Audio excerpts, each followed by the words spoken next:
Hello, everyone. This is Travis J. Vernon, and welcome to another podcast. In today's podcast, we're going to continue the conversation with my little sister, Squirt. We have some more fun stories from family vacations, and we pick on my brother Jared a little bit. So some of the other fun stories that we have come from spending time as a family in Florida. My parents would take us to Disney World about every third year. Sometimes every other, sometimes every third. Because Mom and Dad had season tickets to the Utah Jazz, and after they lost to the Bulls in the finals, Dad decided that a better use of money would be to buy some timeshares so that we could all go to places as a family. So we go down to Florida and spend time down there. And Dad traveled quite a bit after he got out of the military because he worked for a flight simulator company. So he would cash in miles and take us places. And all of my family loved Disneyland except for me. I'm glad they like it. I'm glad they enjoy a big rat. However, for me, I would just as soon fish. I could stay at the hotel and fish in the pond at the hotel and catch bass all day, every day for 7 days straight. And that to me would be a success. Nothing sounds more horrendous to me than standing in line in the sun on asphalt in Florida. Oh, I can't do it. Meanwhile, the rest of my family finds that entertaining. So when we were younger, I did enjoy the rides. I still enjoy rides and roller coasters. That part of it's really fun for me. So on one occasion, we were staying at the Marriott in Orlando, and there were birds all over. So there were, I don't know if they were grackles, but they were the blackbirds. And they were coming up really, really close to the balcony window. But we weren't really on a balcony because we were on the main level. So we were on the ground floor. So I started breaking up little pieces of, I think that they were biscuits, like breakfast biscuits. So I was breaking up these little pieces of biscuit, and I would scatter them out on the patio outside of our hotel sliding glass door. And my mom always has thread and needles and emergency sewing kits and things like that. So I steal her thread, and I tie a slip knot in it. So I set this little slip knot outside, put out a bunch of these little biscuit crumbs, and I'm waiting for birds to step in the noose. And they'd step in the noose, and I'd pull it, and it'd tighten up around their legs, and then they'd be trying to fly away, and I'd have them by the string, and I'd be pulling them in.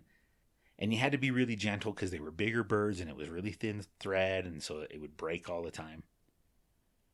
And pretty soon, people started paying attention because birds are flying around on the end of strings out of our hotel window. So I couldn't do that anymore. Well, it was getting close to dark, so we decide we're going to go catch frogs. I like to catch frogs. And Ash has a pretty good version of that, so I'll let her tell that story. So I was only about 6 on this trip, and all we had to hold the frogs was a brown paper bag, like just a normal lunch bag. And there were a lot more frogs than I think we anticipated, because Jared and Travis and I were all catching frogs, and they were just small ones. And then our bag was, I don't know, maybe 2/3 of the way full, and Travis finds a toad. And he's like, "Hey, you guys, look at this." And he brings it over and sets it on top of our frog load, and it immediately pees, and the bag breaks, and frogs are everywhere. And our hotel room was on the ground floor. Our mom had left the sliding glass door open. We were pretty close to the pool, so frogs are going in every direction, and there are girls screaming in the pool that there are frogs. Mom is saying, "Travis," as frogs are hopping into our hotel room. And we are scrambling to pick up all these frogs and to not be the ones in trouble again.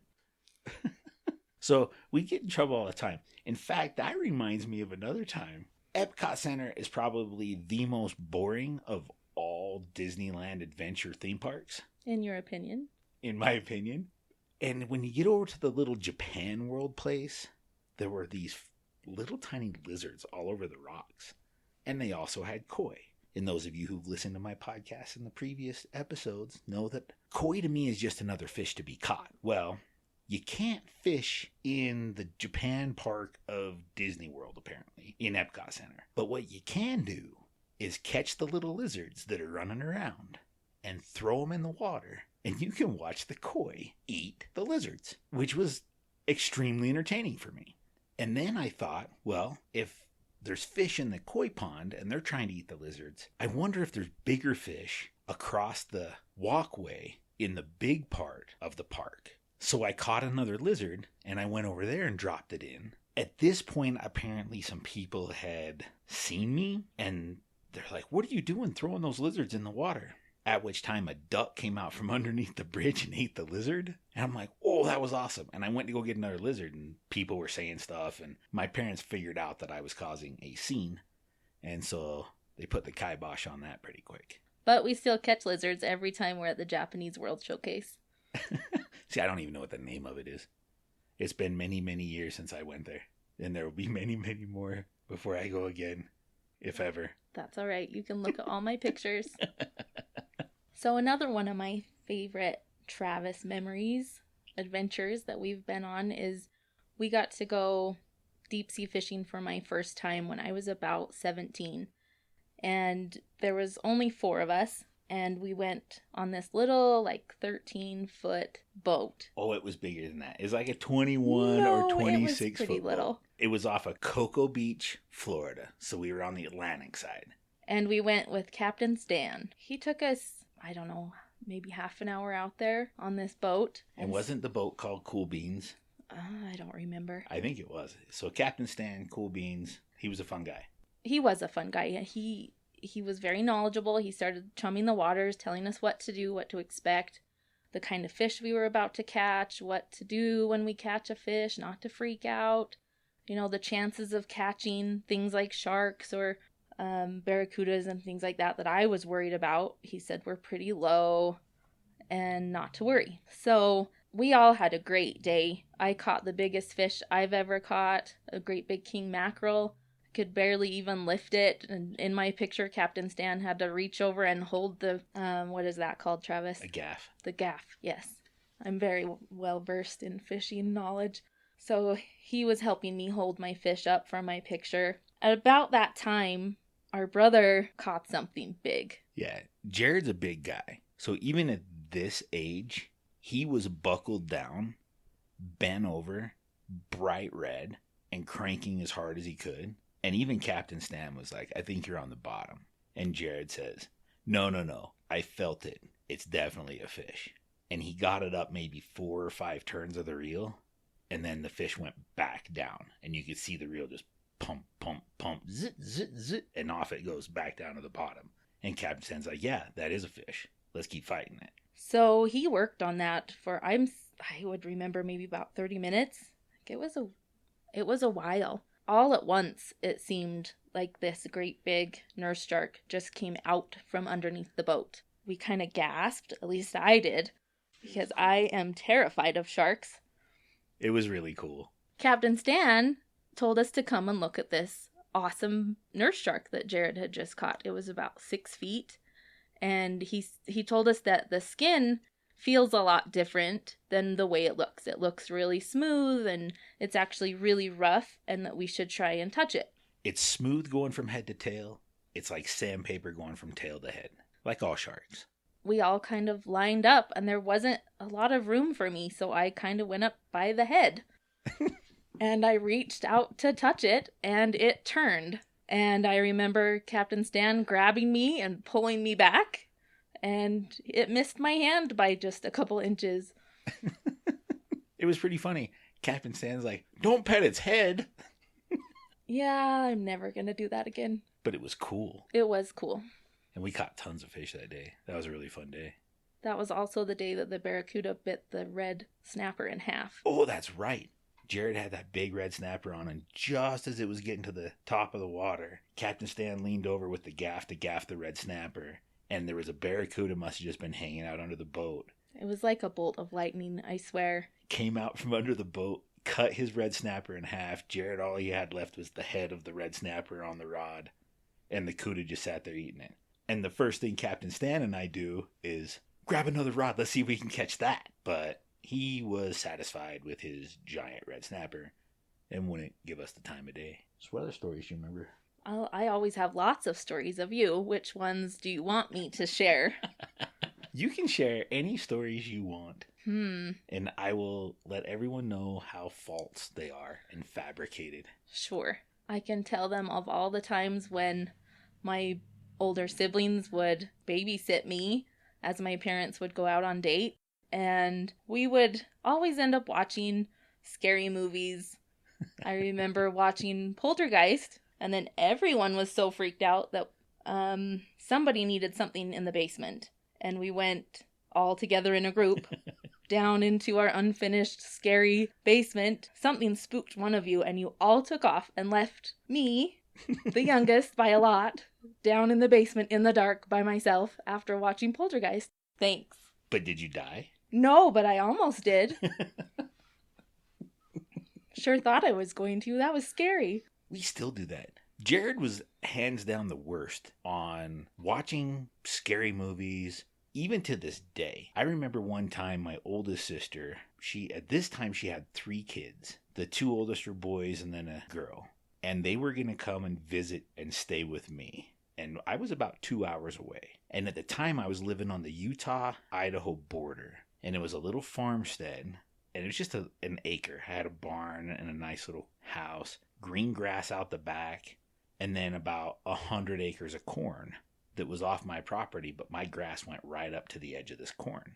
My sister drops off her kids, and I remember my nephews and niece go into the backyard because they really want to go play. And I tell them, be careful around the barn because there's some wasp nests, so not to get stung by wasps. And they're just out there playing, having a good time. All of a sudden, the 2 youngest come in tears. I'm like, oh no, what's happened? And then the oldest, Chandler, comes in and says, yeah, we're all kind of really freaked out right now. And I'm like, okay, everything's fine. There's nothing going on. And he says, no, I think we need to go home. We can't sleep here. Like, what do you mean you can't sleep here? We're all afraid of the aliens. I'm like, what are you talking about? The aliens? Well, we were at Uncle Jared's house, and he let us watch the movie Signs. Now, if you haven't seen the movie Signs, there's alien spaceships in the cornfield, and the aliens come out of the corn and invade. So my nephews and niece were freaked out, and I had to drive them home. So that was a great experience. Thanks, Jared. Well, while we're telling Jared stories, I can embarrass him with this one. So I was at college at Utah State, and he was at college at UVSC at the time. It's UVU now. And he called me one night. Said, hey, Ash, how you doing? Like, fine. Hanging out with my roommates. Hey, have you seen that new movie, The Ring? I said, no. He said, well, it's kind of freaky. I just went and saw it with my friends. Just wondering if you've seen it yet. And I was like, okay, this is like so weird that he's calling me. And I was trying to get off the phone with him. And he's like, well, I kind of just don't want to be alone right now. And so I sat and talked with my brother for a minute. And so then I thought, hey, if it scares my brother, this has got to be a good movie. So my roommates and I all went to go watch the movie The Ring that night. It was pretty freaky. I've seen my fair share of movies, and I don't like that one very much. A funny, embarrass Ashley story, though. Well, wait, I gotta finish that. So that night with my roommates, I thought it would be hilarious because I would always shower at night. If you've seen the movie, she has like dark long hair that is kind of wet looking because she climbs out of a well and then crawls in on the floor. So I thought, hey, here's my chance. And I put my long wet hair over my face and crawled into my dorm room and freaked everybody out. Didn't take the movie as seriously anymore. So since Ashley's embarrassing people, let's go ahead and embarrass Ashley a little bit. Great. One of my favorite Ashley stories, I get a phone call and she says, I'm driving in Salt Lake and I don't know where I am. I'm like, okay, can you pull over and tell me what the intersection is? She's like, no, I'm driving. I'm like, okay, but you need to pull. I don't want to pull over. I just need to get there. I'm going to be late. Like, well, if you're driving the wrong direction, you're going to be late anyway. So you really should pull over. Can you tell me, are you going north or south or east or west? I said, how am I supposed to know that? I don't know directions. I'm not good with this. Which is still true today. So I'm like, can you just tell me the next road you pass and which mountains you can see? And she said, I just went past Redwood Road. I'm like, okay. I just need the direction part now. Did you cross Redwood Road? Yes. Okay.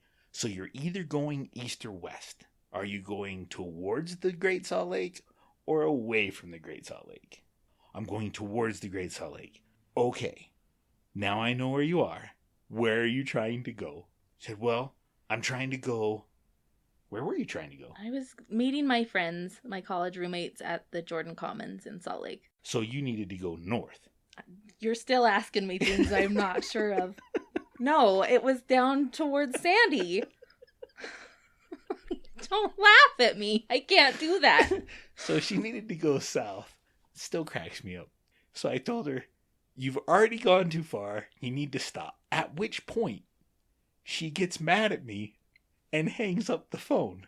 And I'm thinking, well, I know where she is. She doesn't know where she is. And she just hung up on me. She'll call me back. And a few minutes goes by. And she calls me back. I'm like, okay, have you calmed down now? She's like, yes. Okay, you need to turn left and just go that direction. She's like, okay, thanks. Click. That pretty much sums up our relationship. Right there. That experience. In my defense, it's Utah. And everything is under construction all the time. And there was construction and I couldn't turn where you would tell me to turn. And then it would just make me more frustrated. And I was crying at this point. And it was not a great night, but it's okay. Yeah. You're alive. Mm-hmm. So there. You got that going for you. Yep. Which is nice. What other stories should we tell? What's your most upsetting story from your youth? There's a lot of them. I don't know. Which one do you want to pick? And a lot of them involve you and Jared. Yeah. We weren't the best of brothers. No. But sometimes we were the best brothers. It varies. We were both the best and the worst. That's true. You were both very competitive, and so I could never win at anything. And you'd never let me play on the Nintendo.